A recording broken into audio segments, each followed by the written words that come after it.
Thank you for listening to the Community Development Podcast.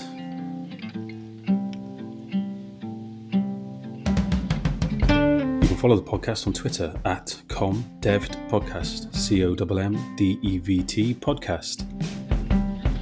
And to support the podcast and help it share learning, connect the workforce, and raise the profile and the merits of community development approaches, why not become a Patreon at patreon.com/the CD podcast.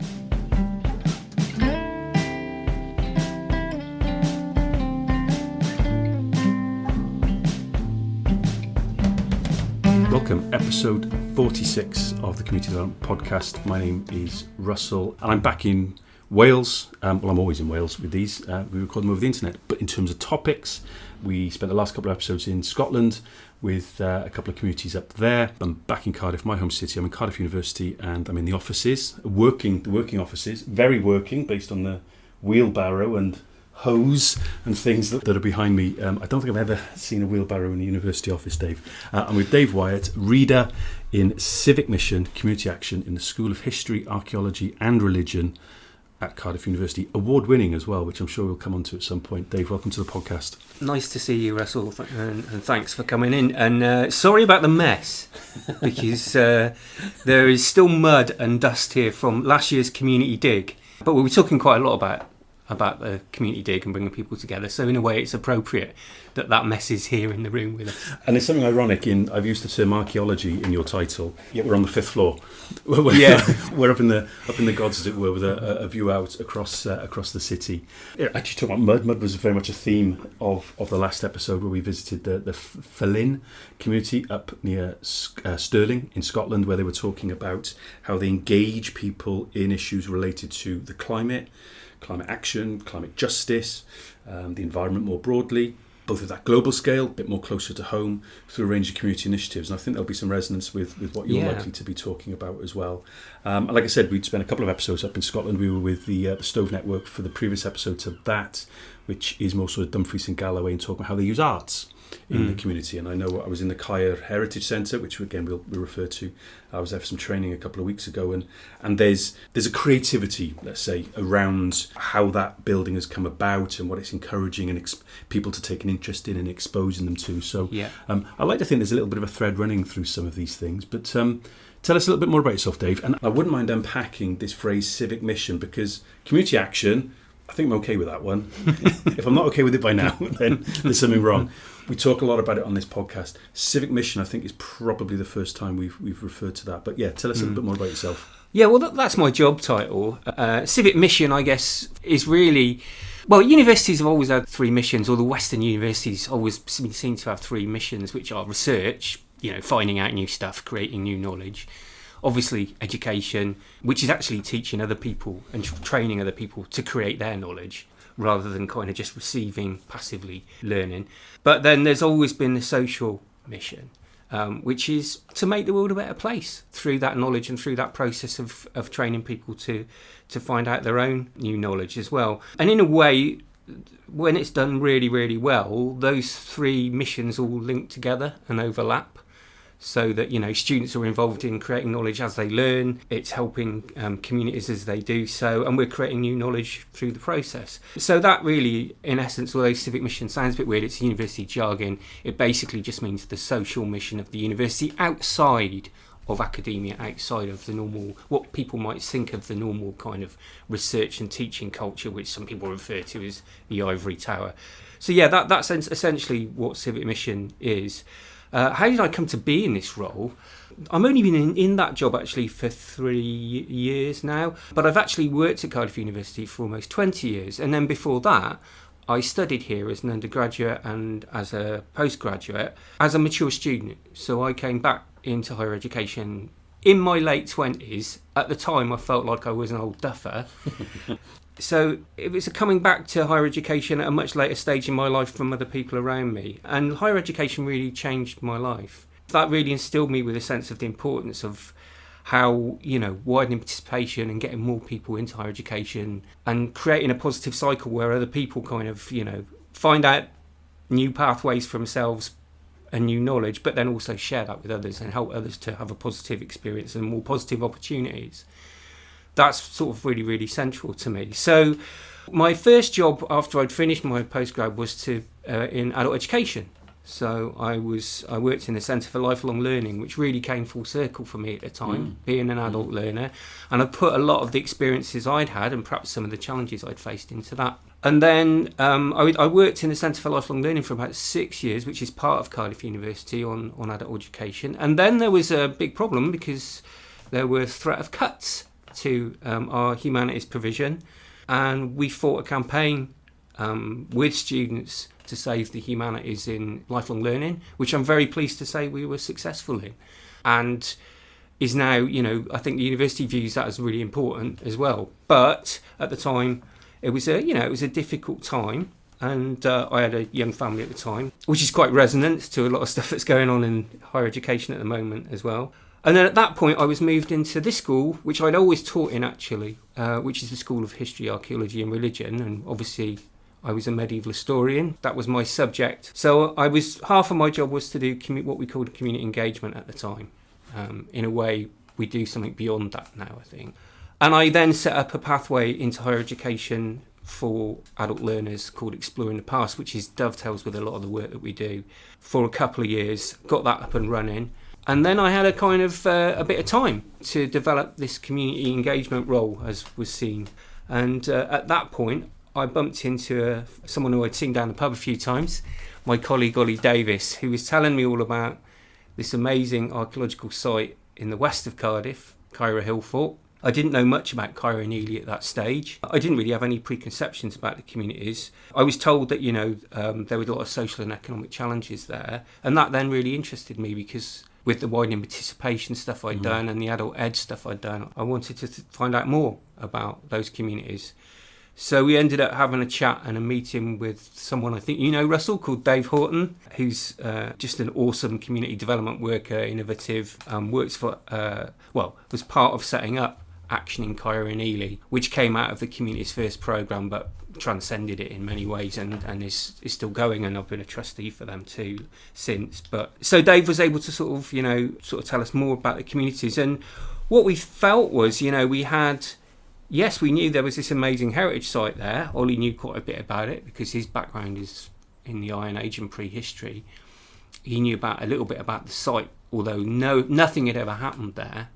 There'd been no research there. There was no interpretation there at all, around what that heritage was or might have been. And then there were all these social and economic challenges within the community. So the kind of two came together, and that's when I got excited about it, really. And I visited communities and I visited the site. And from there, we wanted to find out more about what local people wanted, what the challenges were in the community, and what could we do with this heritage.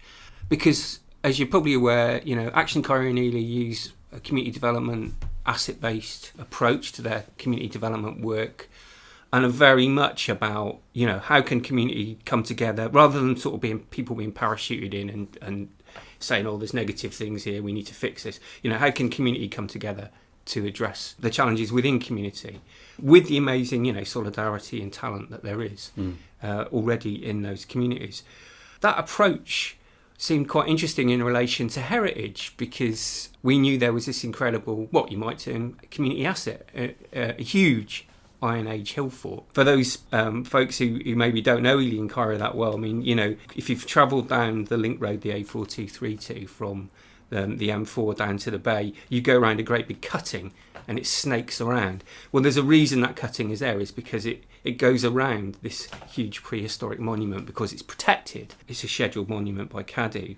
Again, for those who don't know Ely and Caerau that well, the communities of Ely and Caerau grew up in the wake of the First and the Second World War, home to about 26,000 people. Initially, from the late 19th century, there was quite a lot of industry down by the Ely River, by the Ely Bridge. There was a big paper mill, which employed, I think, something like 8,000 people at its height. There was a Chivers jam factory. There was a brewery. And the housing estates were built, I think the North Ely estate was built in the 1930s. We've seen the original plans and stuff like that, beautiful drawings. And they were a vision of social housing for the future, nice houses, internal toilets, big turnpike like Grand Avenue, but streets, lots of leisure space, schools. They were built on those garden village principles, and they were there to service the people who were working in the industry nearby, and also to move people out from, pretty substandard housing in the centre of Cardiff. And the Caerau estate, which of course is south of the A48, grew up on similar principles in the wake of the Second World War. So, those estates are perhaps quite recent in terms of the heritage, which goes back a lot further than that. But they also are a really fascinating part of the story, and a fascinating part of the modern story of Wales and the UK. And what happened was, of course, the industry, as we see in so many other communities in the South East Wales region, the industry or industrial employers left in the late 70s and early 80s during that process of deindustrialisation, and that left long-term challenges for the communities that were living in those social housing estates. That will be familiar to many. So, unemployment was very problematic in the 80s, but now actually more problematic is in work poverty and insecure employment. And, we've got a whole range of attendant stuff with that, food poverty, lower than average life expectancies, very low numbers of young people coming into higher education, actually. I think it's less than 7% was the last review of that. And, you go, half a mile, 2 miles up the road to Llandaff, and it's 80% of young people going into higher education. So those challenges are significant, but also, as I was alluding to earlier, these are communities with amazing solidarity, community activism, friendship, creativity, a lot of talent, a lot of knowledge, as we see in many communities that face these kinds of challenges, and a willingness to sort of work together. And that's really what ACE is all about. So in a way, we learned from ACE that we could maybe take some of the strategies and obviously the amazing connections and trust they built in the communities and do something special, or hopefully special, with this incredible heritage that hadn't really been explored, and tell a different story as well. That's a really helpful overview, Dave. But you talk about meeting Dave Horton, your colleague Olly, maybe taking things to the university. How do you get a project of this scale? It's been running now for a number of years. How does it start? How do you get it off the ground? So we had a meeting at what was then Glenderry High School, is now Cardiff West Community High School. Glenderry High School was kind of run down school near Chillide Park. Lovely school, but infrastructurally it was very run down, but it's since been rebuilt as a lovely new school. But we met there with teachers, local residents, the farmer who owned the field, the site. We met with community development workers, and Olly talked a little bit about, we think that this is a really, perhaps one of the most important heritage sites in Cardiff, and yet there's nothing there. You go half a mile up the road, you've got some Fagans, 600,000 visitors a year. But you talk about that cutting on the A4232. I mean, how many people on the commute into Cardiff and out every day, and coming on match days and on a Saturday, and that's the road that anyone who's coming to watch their team play at Cardiff City are probably taking. I mean, you're talking probably, in the millions, over the course of time, swing past within, as the crow flies, a few hundred feet of this really special site. Incredible, really. How underappreciated perhaps it had been for so long. Yeah, absolutely. And, you have to ask, why is that the case? Why hadn't any researchers gone to do stuff and reach out to communities there? Why was there no interpretation at all that anyone knew about?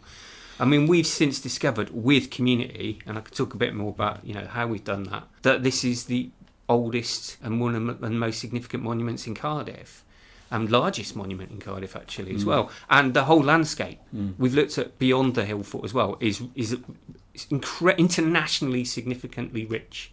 And you could tell the whole story of the whole of Wales, if not the UK, through this 8 square kilometres of home to the 26,000 people. So absolutely, why had that story not been told? And in part, it's got to be down to negative media and probably more broad perceptions of the area because of the social and economic challenges. And again, we see this time and time again in lots of communities that face those challenges, that only the bad stories get told, and those stories, and often it's about these communities need help all the time, and as opposed to the stories that actually Caerau is the original power centre, right? It's where Cardiff was. It's the original Cardiff, in fact, where people were living on top of that hill that people drive past, as you say, when they go down the cutting. Because it was an Iron Age hill fort. Now, hill fort is an interesting word for it. I always think hill fort is the wrong word in a way, because it sounds like it's a fort or a military installation. But really what a hill fort is a community. Yeah. And it's a community of people living in houses. In the Iron Age, they were living in round houses. People who've been to some Fagans will have might have visited the Iron Age roundhouse village there. But when you say, just briefly, when you say Iron Age, for someone who's not maybe 100% clear. Yeah. So the Iron Age is the period when people first start to use and make tools from iron. Yeah. And it dates around 2,500 years ago, just before, kind of in the hundreds of years before the Romans show up, and most people will know about the Romans because of Gladiator and stuff like that. And we have an amazing Roman history in Ely and Caerau. In fact, there's a Roman villa underneath the park there. I'll come back to that perhaps in a bit. But the Iron Age is that period. So, when the Romans arrive, in a way, that's when the start of modern Cardiff, and the centre, Cardiff Castle is built on Roman foundations of a Roman fort. But prior to that, Caerau is where Cardiff is, and people are living on top of that hill, and they've shaped the entire hill through great big ditches and banks, which are now there, but just not visible because it's surrounded by trees. So it's a hidden hill fort in a way, or hidden community. But at the time, they were showing off. They built these great big ditches and banks all around, almost like a sculpture of this sort of spit of land that comes out from the Vale of Glamorgan, the uplands where people were living in the Iron Age and farming. And it dominates the Cardiff Basin, which at that time was water meadow, it was rich environmental zone. Coming back to the environment, and we can talk about how people manage the environment in prehistory and then impact that in the modern sense, so that might be interesting. But it was used for grazing and hunting and fishing, and also the Ely rivers and the rivers, the Taff, are the way you get up. You transport yourself either out to the Bristol Channel, people are getting around more by sea, by river, canoe, or up into the valleys where you might find iron to make your tools. And we didn't know any of that really. We knew it was an Iron Age hill fort, but we didn't know how big it was, how many houses there were, how people were living and stuff like that, until we started a series of community digs. So what we essentially did was, Olly and I we were quite early in our career, we never really got any funding. We'd never, I'd done the adult education stuff, but I'd never done a big sort of community participation project, and neither had Olly. So that's where we're kind of working with ACE was absolutely key. And we applied their sort of co-production strategies then to finding out about the past. Everyone can get involved. The fact that people are valued equally. That there's a sort of reciprocal relationship. We're learning from people about their local knowledge and about the community and the challenges. And we basically channeled that on 3 key, if you like, objectives or missions that came out of that meeting that I was just telling you about there in the school, about what people wanted, what local people felt we could do with this incredible heritage. And those were, yes, firstly, let's discover and value that heritage, because there were some antisocial behaviour issues at the heritage site and stuff like that. So let's discover it together, but let's value it as well. But secondly, and this is probably key and one that's really seen us through, is through the process of that discovery, let's create new life opportunities for local people. And that's very broad, okay? That doesn't just mean maybe get people onto degrees or come into higher education, although we have quite a few examples of adults and young people who've done that, and we've had scholarships and stuff for local people as well. But it can mean getting out of the house, being a part of something for the first time in a while, connecting with other people, opening up new networks, going on trips, contributing your knowledge, and your creativity to the whole process. Learning new skills, which might lead you onto new pathways. It could be whether it's a career pathway or a learning pathway, or just making new friends and opening up your horizons a bit. And that applies to everybody. So that applied to us as much as it applied to anybody from Hillfort Close and stuff like that. And coming back to your point about nobody knowing when they drive past, that was equally the case for a lot of local people. Many of them had an idea that there was something old there, but there's a small ringwork inside the corner of the hill fort next to a ruined church, St Mary's, which many people would have seen as they've driven past, which was actually full standing and being used in the 1970s, so that had been kind of degraded and vandalised, bless it.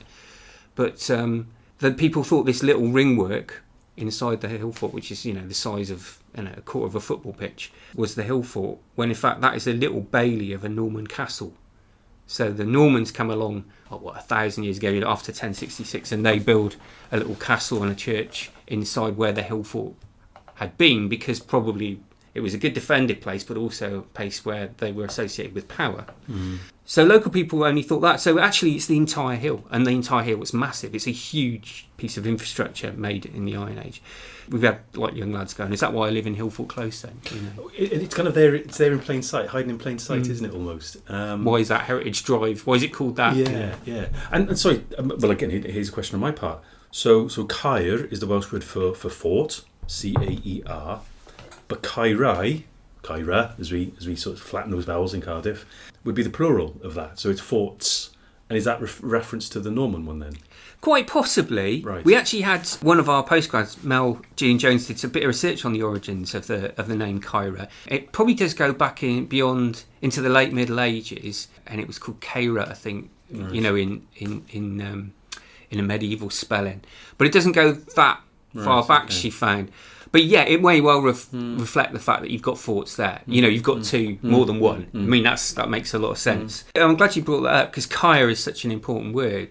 And of course, people will be familiar, who live in Wales will be familiar with that word, because it's a prefix, to many place names. Caerau being one, but Caerleon, Cardiff, many, Again, it is a defended place, really, isn't it? It's a defended settlement. And we use it in our project name, CAER, the CAER Heritage Project, as an acronym.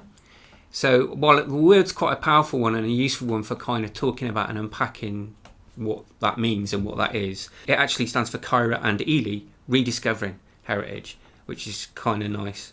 And it comes from those original values. So as you recall, it was discover history together, it was open up new life opportunities, and there was a third. And the third was people wanted to challenge all the negative stories and the bad press that Ely and Caerau get, and tell more positive stories about the communities through the discovery of that past. And it's because higher education loves an acronym as well, let's be honest. It does love an acronym. But seriously... fun does do. Yeah, fun does do. But seriously, this thing about the stories that you touched on earlier is... It's stories by other people about the area. It's so rarely the stories that the people themselves tell about their area, about themselves. I think that's always been something that struck me from when I first set foot in communities that are labelled disadvantaged, deprived, whatever the terminologies are, that they don't tend to do a huge amount of the telling, of the storytelling. Yeah, I totally agree with that, and that's been a really fundamentally big part of the project, and that's actually why we've involved creatives a lot in the project, and local creatives. We mentioned that, I think, quite early on, didn't we, about artists and creatives, and you've been talking to other people about that. But creatives really have been the, in a way, the glue that kind of helped the co-productive processes of exploring the past and then celebrating that and telling that story to other people. And as you say, a lot of the stigmas and stereotypes are held beyond the community, or most of them are, and actually most of them are just held in the Cardiff region. I'm not going to Ely and Caerau, blah, blah, blah, postcode, people who come from Ely and Caerau say if they've got an Ely and Caerau postcode, that means they don't get considered for jobs properly and stuff like that. So, those are real tangible and difficult stigmas that actually reside very much in media as well. And so if anything bad happens, it goes often UK-wide coverage. When we discover a Bronze Age house in Ely and Caerau, it's much harder to break that story, with the local people being at the heart of those discoveries. So perhaps if I just talk briefly about how the project's evolved and since those early days. So it started off quite small. We just wanted to find a bit out about so what we did was we did what's called a geophysical survey, and if anyone's ever seen Time Team, they'll know that's where you walk along with a kind of a piece of equipment which kind of scans the ground and looks underneath for resistivity of whether there's hard stuff down there or whether there's stuff that's watery. Olly will get really annoyed with me because that's me as a historian trying to explain something very complicated. But basically, this is like a radar, and it looks under the ground, and you can discover things that are there, including organic things. So like the houses that were built in prehistory were built of wood and wattle and daub and straw. So there aren't physical foundations that you would get with stone. But you can still see those houses using this technique. So that's a really great thing, though, geophysics, because it just involves people walking up and down, and you can all do it together. And each time you take a picture, a scan of a bit of it, you put together a bit of the jigsaw. So we started with a bit of money, a small grant from what was then, well, what is now the Arts and Humanities Research Council Connected Communities Fund, but which is now ended. But that was quite an interesting pot of money that came up at the right moment, which was about universities kind of co-creating knowledge with communities. And so we were able to tap into that, and we did an initial activity where we did some geophysical survey inside the hill fort, so we could see where the roundhouses were and where to dig, basically. And we did that with local young people and with adults. But we also, at the same time as we were doing that, we did a really interesting project with an artist called Paul Evans. He's been a big part of the project since, called Tribal Logos, where we took 3 classes from 3 schools of, I think they were year 8s, of young people from Caerau and Ely, including what was then Glenderry High and Mary Immaculate High.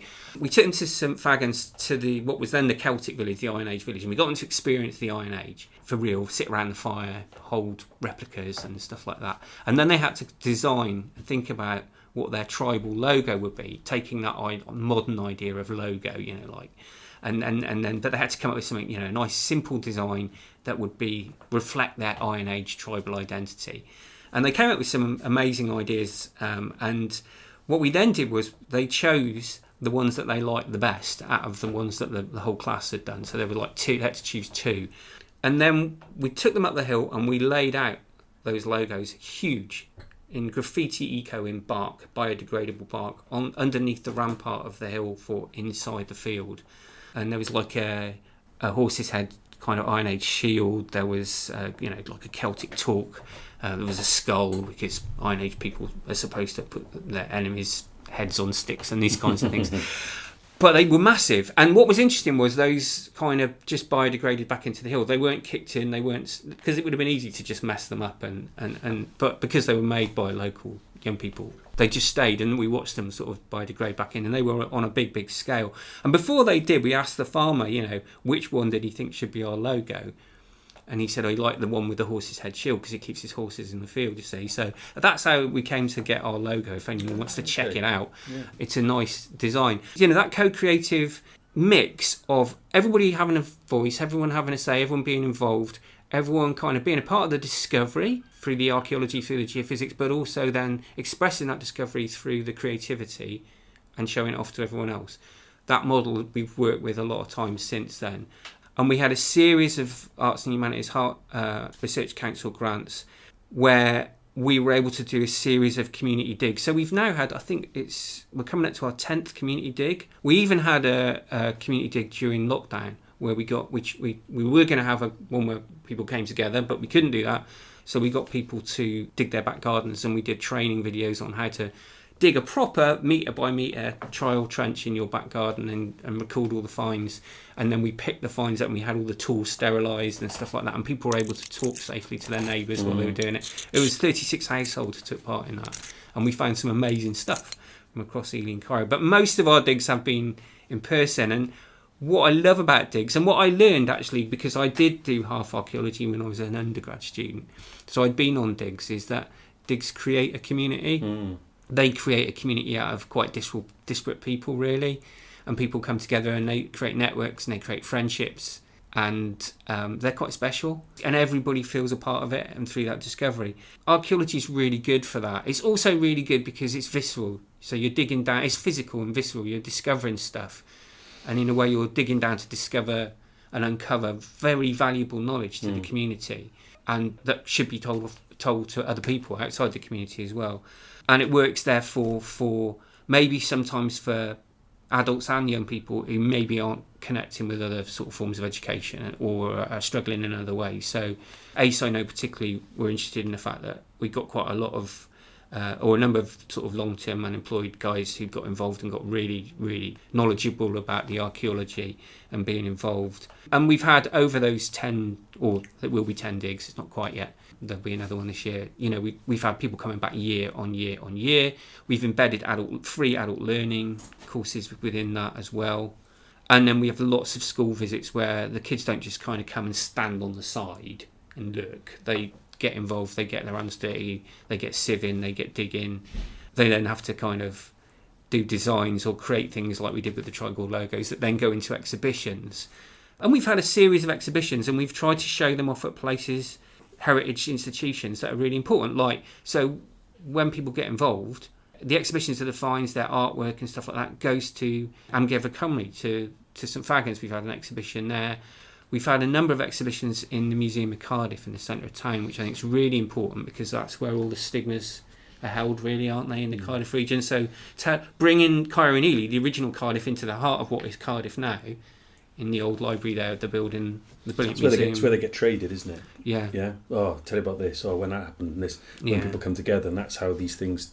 It's not the only way, but it's one of the ways in which they are, in a folk sense, almost get shared. Yeah. Or it's where, even in old days, 70s or whatever, that's where maybe communities come together to exact that tribalness, maybe as well. Let's not pretend that all communities are perfect all of the time, but it's that sense that that's where these interfaces can often be. Yeah, that's a really nice analogy. I like that. And it's what we found actually was that we've done a bunch of projects, and not all of them have been about so the Iron Age stuff was very rich.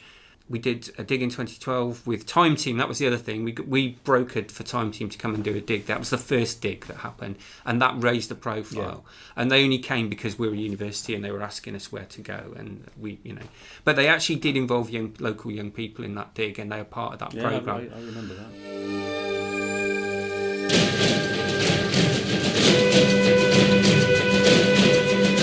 Our third piece of Iron Age pottery, not the biggest, but it is Iron Age. We basically put this trench in to kind of explore both of these going across site. So this is a really nice bit of pottery, and it's in what we hope is the fill of a roundhouse ditch that would have gone round like this. We're going to open up the trench, which is trench 2. Yeah. We're going to expand it by bucket width all the way around, so that effectively what we're doing is sort of quadranting that feature. Yeah. Partly because I think the issue we talked about last night, which I think is an interesting one, is the fact that it might be a terminal. This entrance here is going down the valley. If you want an entrance, that's the way that would come in. And then the digs we got funding for were 2013, 2014, 2015. Well, over that, we discovered all this Iron Age stuff, but we also discovered there's loads of Roman stuff on the hill, which no one was expecting, because the traditional received wisdom is the Romans show up, they conquer, they tell us they conquer the tribe of the region, the Silures, who were very fierce, takes them 30 years. And then they build infrastructure. There's a big Roman villa or posh house in Chilai Park, which is just about half a mile from the hill fort, and that the hill fort goes out of use, but that isn't the case. It continues to be used throughout the Roman period. There's something interesting going on there we don't quite know, but it's rich in finds, nice bits of Roman jewellery, pottery. There's a kind of road thing that goes around the inside of it. It may even be that there's a temple site there, because we found a piece of rolled lead there. And finding those things that people wore and the things that they used, it really is about telling the story. Because those are, especially in prehistory, there is no history. So there is no written down stuff. And normally stuff that's written down is written by elites, right? Mm. So that's the other good thing about archaeology. It tells the story of ordinary people and the bottom up stuff and how people lived. Then we had a big discovery in 2014 on the hill when we're looking at some ditches that we knew were there that were under the ground, and we thought they were going to be cattle enclosures or something. But they were absolutely crammed full of much, much older stuff. So there was Neolithic finds, which goes back to 6,000 years. So that's when Neolithic's when people first start farming, and it's a kind of period of Stonehenge, and people start settling down using stone tools, flint tools. That's what they don't have iron, they don't have bronze or anything. And these ditches are just full of feasting stuff. So there's full of like big bowls where they've been having feasts, and lots of polished stone axes that have been broken, and lovely flint arrowheads, amazing skill. The first find from the Neolithic came because we involve our students in these digs as well. That's the other nice thing. So students from Cardiff University come, some of them from backgrounds similar to Ely and Caerau, some are from more affluent backgrounds, but they work alongside local people and they get trained while they're doing it. So the community engagement side is a big part of our training for them as well, and getting them involved with communities, and that they get a lot from that. But the first Neolithic find came from a 6-year-old kid who came and wandered up, and he was looking around with his dad, I think, and he spotted something in the side of the trench which was shining. He said, "Oh, what's that?" And pulled out this flint tool, which was right by the head of one of our students who completely missed it. And it was a flint awl or skewer. And that was the first kind of tool of this discovery of the Neolithic site was made by a local young person. And the best find I ever found might have been, I found a nail from a Roman building before, last year. The best one was when a kid found an arrowhead. That was an awesome find. Really good. That got reported in the States, not just in the UK. So that's an incredible discovery. Underneath the Iron Age is this. So that really does make it the oldest monument in Cardiff. And what we think it was what's called a causewayed enclosure. So it's a series of ditches that go in a circle, almost like a henge monument. And it's not defended. It's got loads of entrances. So the idea is where people gather. It's a gathering place. Right. People aren't living there. They're coming up on that hill at certain times of the year to party and do stuff. And then they're placing all the things that are really important to them in the ground after breaking them. And Stone Age rave. Yeah, why not? So that was incredible. And since then, so we've done a whole bunch of digs that involve community. As part of that, we always have a big art aspect. We've done animations where people made their own Iron Age heads out of clay that were animated, and then we gave them the voices of modern local people talking about what it's like living in Ely and Caerau today. That's called CAER Heads. If anyone wants to check it out, it's really great. HEDZ. It's on YouTube. And a lot of these are about telling that positive story we were talking about there, and explaining about the finds, but also telling the story of Ely and Caerau today. We've done history projects with local young people exploring the modern story of Ely and Caerau, of the housing estates that I talked about right earlier on, and how they came to be, and looking at the original plans. And then those young people have done oral histories with older people locally and gone into care homes and things like that, talking to the original kids on the Ely and Caerau estate who are still there, and have knowledge that is no one's ever asked them about that stuff. And that went on to be an exhibition at the Museum of Cardiff as well, which I think about 2,000 people went to see from across Cardiff. So, there's lots of periods, and we call them like 6 ages of Caerau and Ely. So that's been the process of using community co-production of knowledge to bring people together. And through that, we've had young people go into higher education. We've had adult learners going through and learning stuff and that kind of thing. But we got to a point where we'd done all that, and we created this energy and all these strategies and all that sort of stuff, but there was still no infrastructural difference at the site, nothing there to tell that story. We did manage to get a sign that Cardiff Council put in some brown signs. So we talked to ACE and our partners, and we decided that what we'd like to do is go for a grant, a National Lottery Heritage grant, to create a proper centre that would be for the community, that would be near the hill fort, that could tell that story, but which could also address all the contemporary challenges, or help to address the contemporary challenges through ACE's work. And the only place to go for that is National Lottery Heritage funding, really. They were initially a bit reticent, I think that's fair to say, because they weren't that sure about the university's involvement, whether the university was trying to do research by the back door and get research money to do that stuff, which I think is probably fair enough, and also a little bit reticent perhaps about ACE as an organisation, the size of the organisation, whether it could handle a large grant, that kind of thing, which they could, but together, the university and ACE together, they were, I think, more comfortable with, and they now recognise that the project's one of the ones they like the most, almost. But the good thing we were able to do is to flip the funding, because up until then we'd gone for research money, Arts and Humanities Research Council, which the overheads come to the university, right? But we were able to then, ACE went for the National Lottery grant, which was to create a wonderful CAER centre, and the money went to ACE, and then they paid for the university's involvement. So it meant the money's going directly to the community, which I think is super important. It was a process. We did a development phase, and then which Olly was employed to do. And we were, the other important thing was we spend a lot of time in the community, so we're embedded there, and we could talk about that perhaps in a bit further when we sort of unpack some of the other things.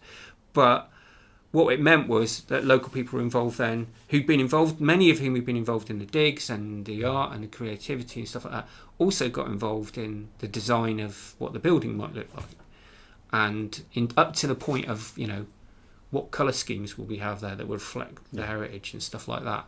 What was it needed for? A nice hall that was flexible. Yes, we want to have a space where we can talk about the heritage, but we want to do other things that are important to the community and have play and a big kitchen so we could do food stuff.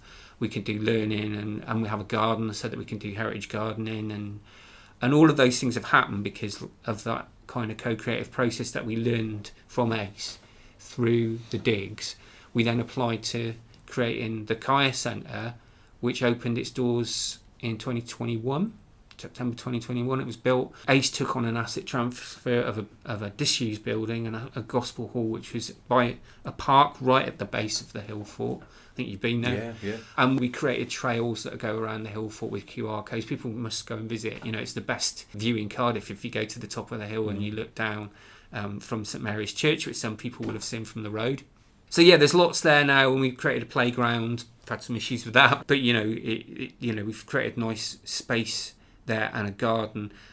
So we were then able to really celebrate, and we wanted a building that was like St Fagans. We could have just taken on the Gospel Hall and put a mural on it and put some windows in, but that wasn't what it was about. It was about a building that was cosy and welcoming, but that was a proper quality building like you would get at somewhere like Amgyfrwcymru, St Fagans, for those communities, for all the people who've been a part of the project, to take it to the next level, really, then. And it is. I was there a couple of weeks ago for a whole day's training, and again, just to kind of return to the point you were making earlier about how people local don't know enough about it. Pretty much everybody there was, either long-time resident in Cardiff or the Vale of Glamorgan or is from here originally, and I think the general consensus was, I didn't really know all this was here. We still get that a lot. Yeah, I can imagine. The community digs have been on the telly.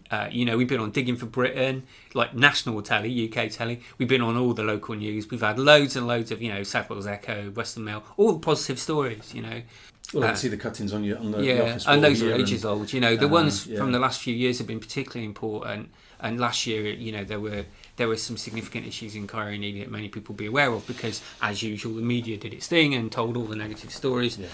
But within weeks of that, those events in the spring last year, we were excavating, digging our new site, which we discovered in 2022, right by Cardiff West Community High. We found it because they were going to put an artificial football pitch in Ely Park, and they had to check for archaeology because there's a Roman villa in that park, as I mentioned earlier. And what we discovered was there was like a roundhouse there. So it's like, Ollie was like, well, that looks like an Iron Age roundhouse, and it's in a closure. So no one knew that was there. And we started digging that in 2022 with all the same principles, involving all the same folks. And what was great was it's right by all the schools. So I'd heard about that, but I hadn't realised, the little backstory. That's fascinating. And what was there actually was not Iron Age. So we found a Bronze Age house. So for those of you who don't know about the Bronze Age is when people first discover how to make metal. It comes after the Stone Age, after the Neolithic. It's magic. People suddenly discover that you can make metal from melting copper and tin together, and it makes shiny gold metal. And the Bronze Age is much older. So that's kind of in between the Neolithic, which is about 6,000 years, 5,000 to 6,000 years. The Bronze Age starts about 4,000 years ago. So underneath Ely Park, a city park, are the well-preserved remains of a Bronze Age settlement, including a house with the floor still intact, loads of finds, mostly, day-to-day stuff, not treasure, but that's what we're after, because it's very rare to find a Bronze Age house settlement anywhere in Wales or the UK, let alone underneath a park. So again, this not just local significance, it's and why did it survive under the park? Well, that modern story is told there too, because in the 19th century, that park was a race course. For the Welsh Grand National, which was a big gathering. People came from across the UK. A lot of the buildings, people don't know this, a lot of the buildings down by Ely Bridge there was big hotels and stuff, they were built to service all the race goers.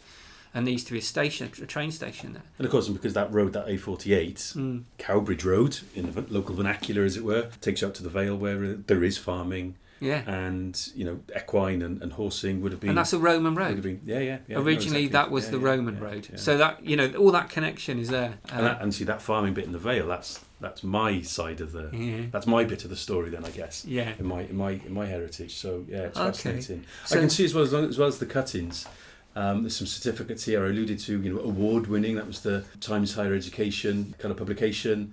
To what extent, Dave, have you got other universities kind of going, tell us a little bit how you've done this? Because we've got an estate that is, their equivalent in inverted commas of Ely and Caerau that they want to work with. Whichever department, it doesn't need to be history-focused, archaeology-focused department. It could be anything, I suppose. To what extent have you got other universities coming to you? We got recognised through a series of awards that kind of the university helped us put in for, and those have opened doors for us and also opened up connections, as you're saying, with other universities. And we have worked with universities. I think it's not just with other universities, but also with other schools within our university, which doesn't always happen, So we work with guys from social sciences. They're quite interested in us because of the social science aspect of what we do. We work with guys from the School of Biosciences around more environmental stuff and bees and those kinds of things. So that's been really interesting. And then those guys have started working with community, and we just facilitate that. So we become the facilitators of bringing a university or other universities into the community, provided we think that it's going to be appropriate and that people in the university are happy with that, and we talk to ACE, and ACE are involved in everything that we do and the decisions around. So let's go back to these values that you referred to earlier, and having that core. Yeah. And we've worked with I think universities in Sheffield, where there's a really interesting hill fort called Winkerbank, which is in a very similar kind of location, right. A very similar background in terms of next to an estate that's very much like the Ely estate, but also the hill fort was Roman and Iron Age stuff. And then there's one in Scotland, I think it's Abernathy. And then we've worked more recently with Pendinas, which is up near Aberystwyth, which is a rural community that faces quite a lot of social and economic challenges, but has an amazing hill fort. And they're developing theirs really nicely now, and with Duffield Archaeological Trust and others. So it's nice to share some of those models and ways of working, and yes, people do gravitate to us. The awards were quite important. The first one we got was the National Centre. Nobody will have heard of this probably, but bless them, I don't mean this to offend them, but the National Centre for Coordinating Public Engagement is known very well in higher education circles, but probably not outside.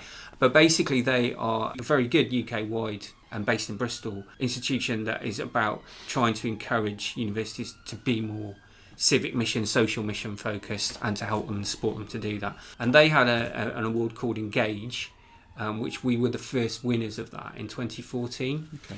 Which was a UK award. We went down to the Natural History Museum. Now, every time we ever win an award, we go down and we take a bunch of community members or people or volunteers or local teachers with us, and they accept the award. Because for us, that's the deal, right? It is their award. With that one, Anne came down, who was the local art teacher who'd been really involved with this, and Alex Roberts presented the award. And that opened up doors both outside and within the university, because a lot of the stuff we did up until about 2017, we did pretty much off our own bats. So we got the funding, Olly, myself, and Dave Horton, and with the artists involved, and ACE. But we had our time that the university gives us to get that money, but we kind of did it on our own.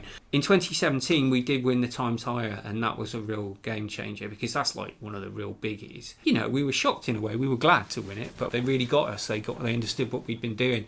We didn't have the CAER Centre at that stage. We'd only done all the dig stuff I was telling you about. Yeah. But it was at the point where we needed university investment, because we needed, as part of the National Lottery Grant, we needed the university to invest a significant pot of match funding to get us over the line. And the Times Higher Award helped to do that, I think, because obviously the university appreciated the fact that we'd won that award. And it gave us the investment in essentially in staff time, so that, again, as the money's coming into the community, we was going to ACE to build the centre.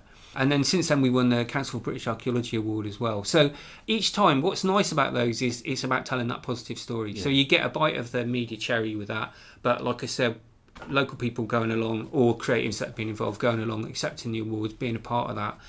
The same with the exhibitions, really, when we launched them. And it helps to build that sense of community identity and confidence. Because while I think what you were saying earlier was, local people don't hold those negative stories about themselves, I think sometimes they do. They do, yeah. Or at least it rubs off a bit. And I think it's important to push back against that. And for example, with the Council for British Archaeology one, since we've got that one, we're now part of a project, a UK-wide project called Reconnecting Archaeology, which is about basically, we're one of their Catalyst for Change projects, so we're one of their kind of exemplar projects. And we're working with a brilliant centre called the Crannog Centre in Scotland, where they've rebuilt a Crannog, but basically they're a community development project that does heritage, like us. And we're actually trying to help and inform the CBA, the Council of British Archaeology, around how to grow more projects like that across the UK. You know, that's valuable, I think, and I'm kind of working on a piece of work at the moment around trying to capture, because we've done a lot of this stuff and we've been doing it, and it's super busy all the time, just doing stuff on the ground. So you need sometimes to catch your breath and sort of write it up and tell people, or do other ways, have other ways. Podcasts are great, of course, for telling people about things. I agree. And a lot of the stuff we've done's happened organically. You know, we've not really been prescriptive.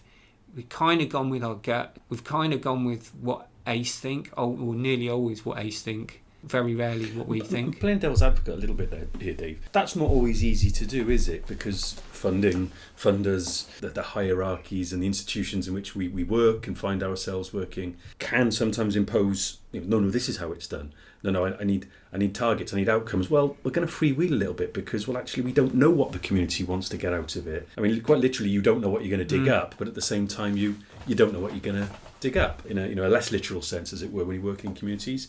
So how easy has it been to, or difficult for that matter, has it been to carve out that, I don't know what the word is, I'm doing something with my hands here, that freedom or that autonomy? It's not been easy. You know, I think sustainability is absolutely key, but really that rests on trust. And in a way, that's why we would have really struggled with our ACE, because they already had trust within the community and we built trust with them. But in terms of sustainability, I mean, the problem is with funders, isn't it? That you know, I mean, that's one of the massive challenges we faced is sustainability, because you're building energy and interest in community and trust. To maintain that trust, you need to maintain activity and expand and do different things as well, and that takes a lot of face-to-face.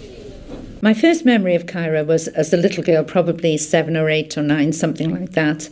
And we would all be walking from the Church of the Resurrection on Grant Avenue, all up the lanes and the fields, because there were no houses built then. And we'd all walk up the lane, up the hill, to the service in St Mary's.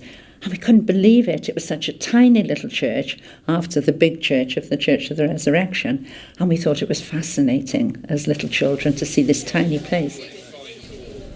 You know, you can't just kind of come in and do stuff. I mean, we can help others to do that now because we've built that trust, but for us, we couldn't have done that. So what Olly and I, you know, I was able to get the university to give me some time to be embedded at the Dusty Forge and work there initially, and getting to know people and through the project work. But that takes its toll when you're an academic and you're supposed to be publishing and you've got a teaching load and stuff like that. And a lot of that comes out of your own time quite often. You know, I'll be straight with you, you know, it's been tough. And when you put so much stuff into the project as well, it's sometimes difficult to be kind to yourself and just you know, you can't please everyone all the time. So you're going to get people in the community get unhappy about things like that. And then that's quite hard to take when you've put so much effort in and stuff like that. But equally, you might find that the university or particular funder are being quite reticent about, and you think, well, look at the stuff we've done here. And so it does take its toll. And, you know, I've had a bit of a burnout a few years ago from just, you know, managing the project and all its many and so I think that's a key challenge, and that really stems back to the sustainability issue, because funders always want something new, don't they? You know, they always want and a project like ours that we've been going nearly 12 years, you've got to have some element of core to that. You've got to have some stability. Most community development organisations I know will recognise this. You're always looking for the next, you know, what 3-year funding, 1-year pot of funding. How are we going to get core funding to maintain staff and keep the good stuff going that we know needs to happen to make those grants happen? That's particularly challenging because hardly any funders have a sustainability where you go, can we just have some money to keep doing what we're doing? We're doing good work here. Can we just have that? Can we apply for that? Because no, because you've got to do something new, because we've got political masters who are telling us we need this and this. And the same is the true for universities, really. And of course, within universities, the winds are blowing all the time. So 1 minute civic mission's like the zeitgeist, the next minute, it's all about research. Civic mission, social mission, and research really just go hand in hand as far as I'm concerned. But they're not regarded that way within the higher education sector. So research or finding out new knowledge is always seen as the most important, because that's where you get your league tables and managements change and attitudes of managements change, and you're always cultivating and trying to politically, there's a lot of politics internally within universities to try and maintain the support and sustainability and ultimately investment. which is needed when you get to the kind of level and stage where we are now. And I'm pleased to say, we're actually at a point, because last year we were really struggling. We came off the back of the National Lottery Heritage Grant, which is really important, was really super helpful. We built the CAER Centre, it was beautiful. You visited, We did a lot of more co-research. We discovered the Bronze Age settlement and all that stuff. We did lots of art, we did loads of stuff. And we had actually 2 members of staff employed by ACE from that pot of money who we lost because of the funding ended and couldn't be sustained. And then Olly was being drawn back into teaching a lot because there were a lot of teaching demands, and I actually went part-time because I had issues going on at home. So we were struggling a little bit to we built this amazing centre, but we were struggling then to manage the expectations of all the people who bought into that. We were quite understandably going, well, we've got the Heritage Centre, but there's not enough happening there, So interestingly, it was also the point where things happened in Ely and Caerau, tragic things happened in Ely and Caerau, which actually then focused political attention on the challenges facing those communities. And that indeed led to Welsh Government and Cardiff Council Welsh community-led action plan that was co-created with it by ACE, of which we're a part. But at that, I basically went to university management and said, we really need sustainability funding here because we're struggling. ACE is struggling because of all these challenges in the community. We're struggling because we're at the end of a big grant, which anybody who's had a big grant will know that's a difficult phase to go through. We've got demands on our professional time in university. Fortunately, we had a really positive response to that, and we've been granted funding to employ 2 full-time members of staff at the CAER Centre, one employed by ACE, but funded by the university, and that's key, and I think that's quite important. Okay. Who's our CAER Centre Development Officer, the amazing Lois, who used to work with people facing substance abuse challenges as a great community development worker. She's there to make the centre a centre for learning and opportunity. And then also Tom, who's our new Community Partnership Officer, who's employed in the university by our school, who's an adult learner who came back on the pathway that I set up into higher education. He volunteered on a CAER dig and ended up coming through on that route. He then went on to postgrad. He set up his own social enterprise called Archaeocrafts, makes his own ancient crafts, and he can forge bronze and stuff like that. But he's also worked for the NHS, and he's got lots of good community connections, and he's there to work with volunteers and to bring the university into the community. Having those guys full-time at the centre this year has made a massive difference, and anybody who lives nearby will know there's been an explosion of activity alongside amazing volunteer activity. We have a Love Our Hillfort volunteer group who are just awesome, and they do everything from litter pick to discovering, getting involved in the digs, going on trips, artwork, everything, events, and also an amazing heritage garden group the garden was just a sterile piece of ground. I expect when you went there it was looking nice. The weather did its best that day to take the gloss off. They've created it's a lovely site. A heritage themed garden. It's just beautiful. I mean, they grow crops that reflect the heritage in the past, and local people can come and take those and enjoy fresh fruit and veg. We're at a really good point, I think, in the project because we've now gone beyond. The National Lottery grant was great, but of course it had to be completely focused really on the heritage, although they like the community aspect. But now beyond that, it's really become a place for ACE as well in that part of the community, because ACE has this amazing facility, Dusty Forge, but that really services more the North Ely estate. So the CAER Centre is right at the heart of Caerau and the Caerau estate. Which kind of comes back to that tribalism and that parochialism sometimes it gets portrayed as, but it's people's pride in their Miche de Square, their little square mile, their patch, isn't it? Yeah. And it is a big area. I mean, you said about well over 20,000 people. It is a big area, and it is a bit of a schlep across the area to the Dusty. So to have that other location, I can see the and it's close the practical value of the school and July Park. Yes. And, and the nice thing is because obviously where we've been digging in July Park is only half a mile from the CAER Centre. So, and what's been brilliant is that the amazing things we found are. It isn't a museum, but they are on display. We managed to get a display cabinet, state-of-the-art display cabinet on the cheap, and we got it installed. So people can go there and see the finds that they've discovered. All too often with archaeology, it's destructive. They find stuff, you extract stuff, you take stuff away, just think of the Elgin marbles and all that, But we don't do that. So we bring, especially key finds, come back to community. But then they'll go on a little trip. So they'll go to Museum of Cardiff. Like last year we had our Treasures of July exhibition, which was made up of finds from the Bronze Age that we had from 2022, including an amazing almost 4,000-year-old pot or urn that had been reconstructed by one of our postgrads here at the who also did lots of community work, Leone, named Chuck Leone Mackenzie. That then went on display in the centre of Cardiff, but then came back to Caerau as well, alongside lots of artwork. So while people were digging, we had people doing watercolours, young people creating bits of artwork, pots that they made that reflect. And so the modern co-created artwork that was inspired by the heritage went on display with the actual original artefacts. And that, so there's that creativity there again, and involvement of creatives like Paul, and also I should mention the amazing Nick Parsons, who's the ACE Arts or ACE Community Artist, who's been a massive part of our project. And we actually did do a year-long project called CAER Studio, which was just about working with creatives and about trying to establish social enterprise. We had a stall in the Cardiff Christmas market where local creatives and volunteers made stuff about the heritage, and then we actually were selling them, and then the money was kind of coming back into the community. But at the same time, we were telling people about Caerau and Ely and about the heritage. So I think it's got a lot of potential on those fronts as well. And we're trying to work with the business school at the moment around work that could be done on that side of things. Okay. We have the School of Computer Science who are coming and doing a whole bunch of technology-based projects with local young people and designing exergaming and stuff like that, which is really interesting. We have the School of Geography and Planning who are working around playgrounds, and they're going to co-create with especially young women and girls, what are safe spaces like in Ely and Caerau, and how can we make them safer, and what would they like to see. What we're trying to be now is to embed the university in the community in this really positive co-creative way like we've done, not just around the heritage and the archaeology and the history, but also around all these other amazing areas of knowledge that the university can create with the right people who know and are good with community. But we facilitate that with our partners, ACE, and our partners in the local school.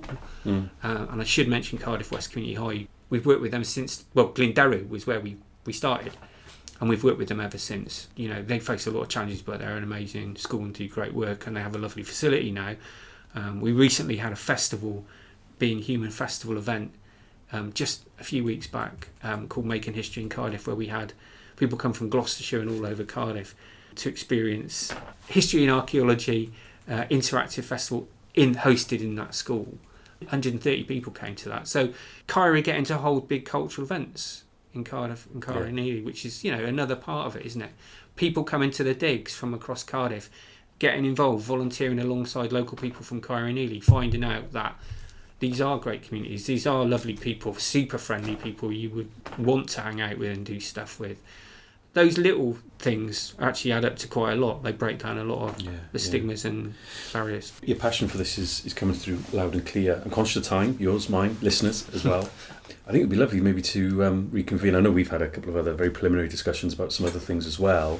But I'm just wondering maybe a follow-up episode sometime next year out on site. If you can sort the weather out for that, I'd be grateful. Yeah. Well, the sun always shines on the righteous in Caerau. You should know that. Indeed. That's why it didn't shine on us today. I was there the other day. It absolutely threw it down. But no, it is a lovely centre.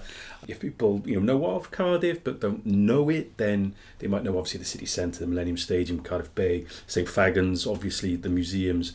But again, there is if people want to go maybe a little bit off the beaten track, so to speak, in a city visit, city break type sense, then it's this. Or actually come to the original.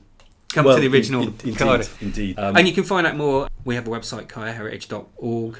There's quite a lot of information there. There's a nice little a digital museum and stuff there. You can find out as well if you want to use the centre, how to use it and hire it and stuff like that. We have a very active Facebook page. Most people in the community follow us on Facebook, so if you're on Facebook, check out CAER Heritage on there. And you'll get to see what's going on at the centre. Really grateful for your time. Best of luck with it all. You need luck. The certificates on the wall prove it's more than just luck. But I've been a keen sort of observer of it from afar for a while. You mentioned people like Dave. Dave was a guest on this podcast very early on. I had to go back. It's episode 14. We were talking about, does rural and urban matter when you're talking about community work and community development, and to what extent does it and maybe doesn't. That was a really interesting discussion. And then we also went back and we met with Kimberly. We chatted with Kimberly around some of the work they do around bereavement. Yeah. Kimberly was on the CAER Heritage project for 2 or 3 years. She was brilliant. One of our community coordinators. with the earlier stages of the National Lottery Grant. She's a really great community. So he's no stranger to this podcast, but if someone is interested in having a flavour of other things that are involved, and like I said, there's a couple of episodes there, and I'm often berating Dave Horton, the other Dave, not you Dave Horton, Dave H, for not saying more about what they do, whether it's on this or other channels or whatever. But I think it kind of comes back a little bit. You've mentioned this a lot. It's about capacity, it's that sustainability, it's about being kind of so focused on getting the job done, because there's a sense of pride. We want to get the job done, but there's those demands maybe from outside. There's expectations internally. They get raised. That's good. That communities that maybe often settle for whatever is offered, that they start pushing back and making sort of demands and expecting more and things like that is healthy, but brings with it its own headaches sometimes, and the tensions that emerge. You've talked about that. It can often be difficult to find the time to then, like I said, to sit back, take a breath, and then start sort of telling other people. So if this has gone some way to help cast a light on some of the work, then brilliant. But let's do it again sometime, but maybe out on site. Yeah, great. You'll have to come to the dig. Yeah, we've got nice muddy tarpaulin here, so you can come and get your hands dirty and find. I bet the cleaners of this university building love you when you bring in the wheelbarrow back and forth, don't they?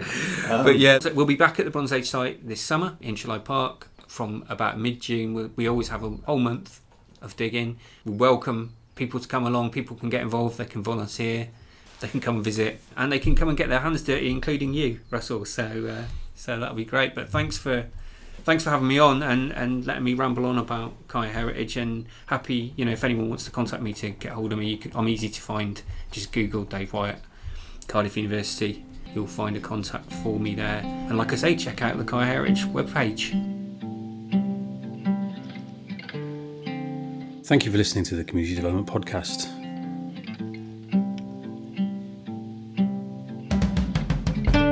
Follow the podcast on Twitter at comdevt podcast, COMMDEVT podcast. And to support the podcast and help it share learning, connect the workforce, and raise the profile and the merits of community development approaches, why not become a Patreon at patreon.com/the CD podcast.